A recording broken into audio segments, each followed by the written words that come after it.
The authors acknowledge that this podcast was recorded on the traditional, unceded lands of the Lekwungen peoples. Hello, and welcome back to Stories from Space. I'm your host, Matt Williams. And today, as promised, we're going to take a look at NASA's budget for the coming year, otherwise known as the 2026 Fiscal Year Budget Report, and the potential impact that this could have for NASA. This report was compiled by the Committee on Appropriations for the United States Senate, chaired by the Honorable Susan Collins, and issued on May 2nd of this year.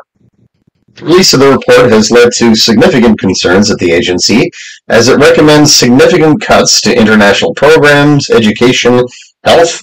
In addition, many of these cuts call for cancellations to key elements of NASA's proposed return to the Moon and sending crewed missions to Mars.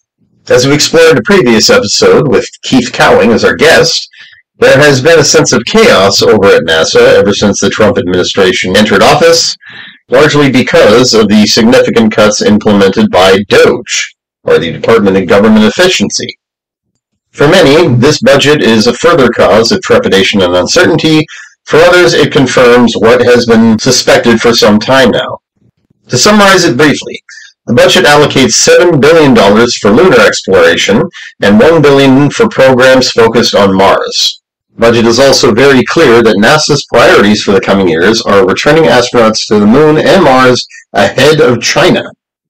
At the same time, it calls for the phasing out of the Space Launch System, the Orion spacecraft, the Lunar Gateway, and the Mars Sample Return mission, and further directs NASA to find more cost-effective commercial launch services, and outsource key research to the commercial sector. In short, NASA is looking at a budget of $18.8 billion for the coming year, which is a reduction of roughly $6.34 billion compared to fiscal year 2025, where they were awarded $25.4 billion.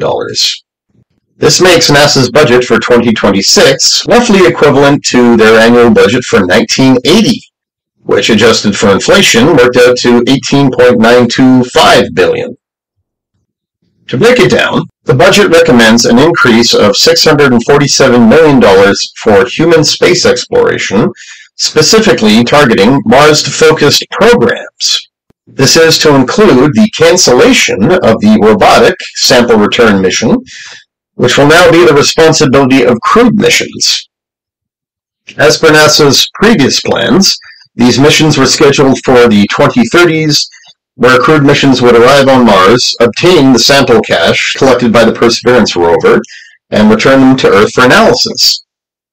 However, due to budget concerns and a lack of progress with many elements of the Moon to Mars mission architecture, NASA and the ESA agreed to a joint robotic sample return mission that could return these samples in the meantime. This was to consist of an orbiter, a lander, sample retrieval helicopters, and an ascent vehicle. But due to budget concerns and shifting priorities that began in 2017 with the declaration of the Artemis program, key elements of the Moon to Mars mission were moved to the back burner and received no additional funding or research. This included the deep space transport and the Mars base camp, both of which were essential to NASA's long-term vision for sending crewed missions to Mars. The Mars Sample Return mission has been suffering setbacks and has been in budget limbo now for several years. Per the report, this program is now unaffordable and grossly over budget, hence its cancellation. Also per the report, it appears that crewed missions are now being targeted again for the 2030s by NASA, with no indication of how these will be accomplished with the cancellation of the SLS, Orion, and Gateway. Similarly, the Artemis program is facing some major restructuring in the face of deep cuts to its funding. All told, the budget recommends a reduction of $879 million for legacy human exploration systems, which, as noted, include the SLS and the Orion spacecraft after the Artemis 3 mission is conducted. The Gateway will no longer be deployed, thus putting an end to a long and costly development program that has been plagued by delays, which are, interestingly, largely the result of the previous Trump administration's plans. As per NASA's 2016 mission architecture, the SLS was to deliver the elements of the Lunar Gateway into lunar orbit, which would be integrated with a reusable lunar lander, as well as the Esprit refueling module, contributed by the European Space Agency and built by Thales Alenia Space. The first crewed mission back to the Moon would then take place in 2028, with the SLS delivering the crew aboard an Orion spacecraft to the Gateway, which would then take the reusable lunar lander down to the surface with elements of the Artemis base camp, which would include the surface rover, a pressurized rover, and other items needed to conduct surface operations. However, in 2019, Vice President Mike Pence announced the timetable for the Artemis program would be expedited by 4 years, with a new target date for lunar landings now set at no later than 2024. Since NASA could not guarantee the deployment of the Gateway by this date, the Gateway was deprioritized, and the contract for launching the station's core elements was outsourced to SpaceX. As per their plan, Falcon Heavy would launch the power and propulsion element and the habitation and logistics outpost in 2024, a few months prior to the Artemis III mission. That date has since been pushed forward to 2027. In the meantime, without the Gateway and a reusable lunar lander, NASA was forced to investigate alternatives. By 2020, they awarded another contract to SpaceX to develop a human landing system that would utilize a modified version of the Starship. Nevertheless, the Gateway remained a key element in the Artemis program, which was to still be completed by 2028 with the delivery of the International Habitation Module using the SLS. NASA will be forced to investigate alternatives yet again, given that these key elements are all set to be cancelled after 2027.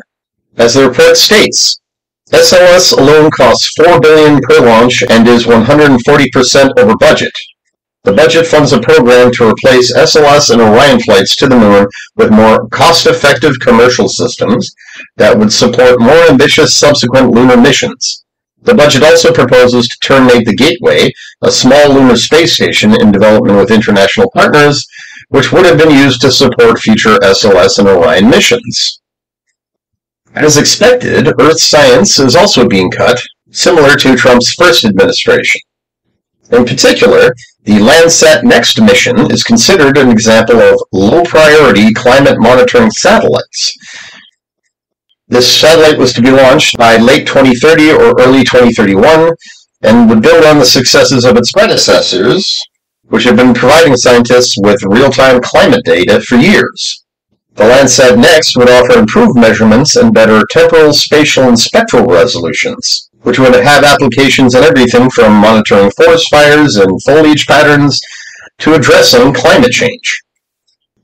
Instead, NASA has been directed to restructure this $2 billion mission and told to find more affordable ways to maintain the continuity of Landsat imagery. In total, $1,161 million are being cut from Earth science, while another $531 million is being cut from NASA's space technology research. According to the budget, this represents approximately half of NASA's space technology division, and specifically targets, quote, failing space propulsion projects. While these are not specifically named, it is highly likely that these refer to NASA's research into nuclear propulsion, a program that ended with the closing of the Apollo years, but has since been revitalized since 2016. In 2023, this research led to a partnership between NASA and DARPA to develop the Demonstration Rocket for Agile Cislunar Operations, or DRACO. This nuclear thermal propulsion concept would be built by Lockheed Martin and demonstrated in orbit by 2027.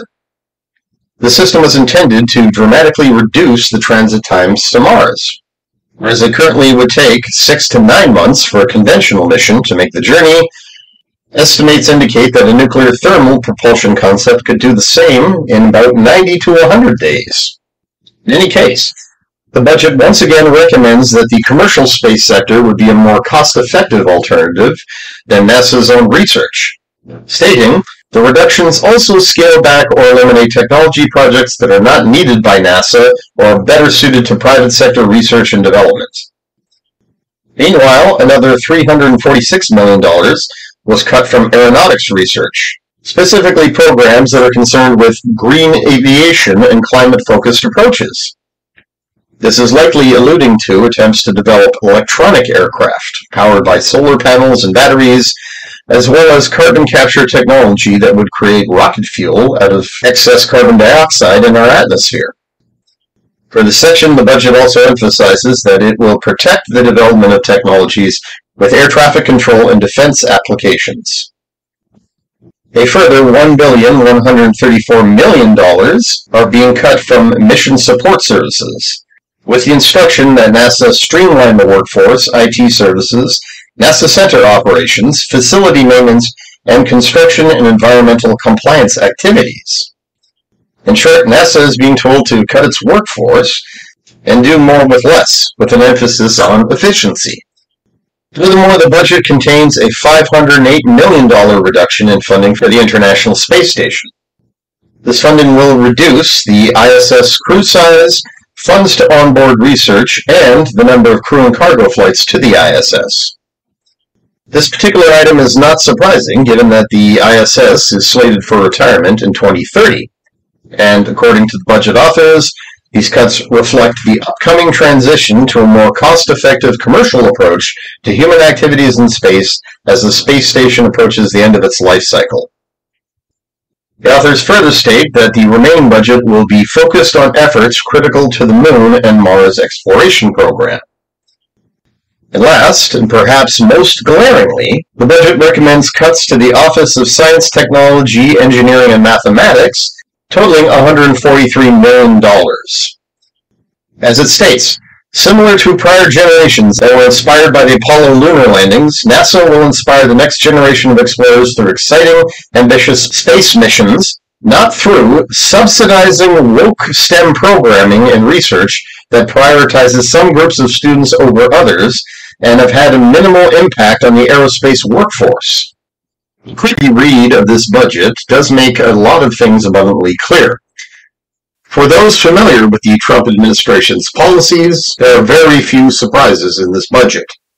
The administration's anti-DEI policies are blatantly clear, as are its environmental stances vis-à-vis climate change, alternative fuels, and other environmentally sound technologies. In addition, its emphasis on commercialization, of turning to the private sector to execute key elements of NASA's mission architecture, as well as technology and research development, are certainly in keeping with the Trump administration's first-term policy, in which vital aspects of the Moon to Mars mission architecture, specifically those that focused on the Moon and became part of Project Artemis, were outsourced to companies like SpaceX. This has created all manner of complications and difficulties in mission design and mission synthesis. Originally, NASA had a step-by-step plan for how to return astronauts to the Moon and then send them on to Mars. What they are currently left with is a program that, while it emphasizes beating China to the Moon and to Mars, it disables several key aspects of those efforts. It also makes it abundantly clear that some of the worst fears that NASA employees and assistant administrators have had since the Trump administration was inaugurated are valid. More jobs are being targeted, more funding is being cut, more research programs will be shuttered without any apparent reason or logic behind them. Instead, it seems motivated by politics, ideology, to cut funding to public programs, and a desire to create more opportunities for the private space sector, most notably SpaceX, and its CEO and most notable Trump ally, Elon Musk. In this respect, the 2026 fiscal year budget resembles the cuts being made by DOGE to government agencies, workers, and like those cuts and other decisions by DOGE, which include assuming control of government databases and operating systems in order to rewrite code, are destined to result in chaos and the widespread disruption of services. The budget is also visibly, and it would seem, deliberately cruel when it comes to diversity and NASA's employment policies. Major figures are being erased from their archives merely because the current administration and the Department of Government Efficiency is actively purging government databases and archives of any mention of diversity, equity, and inclusion. While NASA has sought to maintain its leadership role in space and has been committed to sending astronauts back to the moon and to be the first to send crewed missions to Mars, it is unclear at this point if it will be able to accomplish any of these goals. It is also unclear if the current administration's anti-DEI initiatives will affect astronaut selection for the Artemis 3 crew. For more than a decade, NASA has been very upfront about its commitment to ensuring that the next astronauts to land on the moon will be the first woman and first person of color.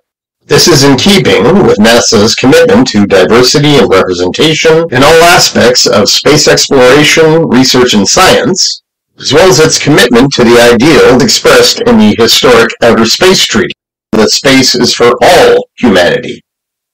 Under the current administration, that too could change.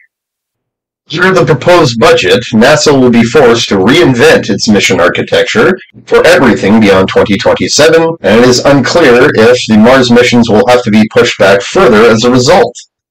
While Artemis 3 may reach the lunar surface before a Chinese mission, which is expected to happen by 2030, there are no guarantees beyond. In addition, any disruption to NASA's centers could lead to further delays in the development of the SLS, Orion, and all elements required to return astronauts to the moon in this decade. As has been the case for quite some time, NASA faces lean times ahead. How the administration will adapt and how it will manage to maintain some of its most vital and important objectives remains to be seen. Be sure to tune in next time, where we'll be speaking with commercial astronaut, aquanaut, physician, scientist, and explorer, Dr. Shauna Pena. She is also a pilot in training and a fellow Canadian and martial artist. We'll also take a look at the James Webb Space Telescope and the naming controversy that still endures, and some more exciting interviews with people who are at the forefront of space exploration and research, and who are looking to ensure that the future of humanity in space is achievable and sustainable. In the meantime, thank you for listening. I'm Matt Williams, and this has been Stories from Space.